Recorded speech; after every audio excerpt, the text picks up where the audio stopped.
Maraming salamat kaibigan sa pag-click ng channel ko na ito. Yan pala yung profile ko kaibigan. So dito kaibigan, papakita ko sa inyo ang aking payment history. So kung mapapansin nyo doon kaibigan ay mayroon akong payment. Samantalang ito ay your request is waiting for review. Withdrawal request are processed within 2 working days. So dito yung kaibigan sa expert option ating kaibigan na kukuha. So kung mag-deposit ka dito kaibigan, marami ditong option din. So palagay dito sa aking deposit na your country is Philippines, another tapos plus yung mga visa natin mga kaibigan. So dito sa bandang kanan kaibigan, makikita mo dito na ako ay nagtitrade.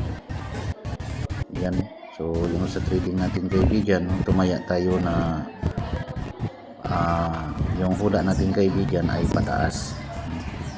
So ayan kaibigan, masdan mo ng maigi yung natin. So dito sa expert option kaibigan, pwede tayong kumita dito. So maging maingat lamang tayo at pag-aralan ang mga moves dito kaibigan. So pipili ka lang dito ng asset at saka kung napili mo na yung asset mo, huhulaan mo lang kung pataas ba o pababa yung coins na napili mo. So once na dito kaibigan, tingnan mo nasa down na siya, yun biglang tumaas kaibigan. So yan, malapit na tayo sa finish line. Okay, boom, ayun, panalo tayo kaibigan doon kaibigan. So ayun kaibigan, mapansin mo automatic mag-add yun siya kaibigan doon sa ating balance. So ganun lang dito kadali kaibigan sa expert option. Kailangan mo lang hulaan kung pataas o pababa ang coins na napili mo. So maraming salamat kaibigan, thank you for watching. God bless po. Maraming salamat ulit.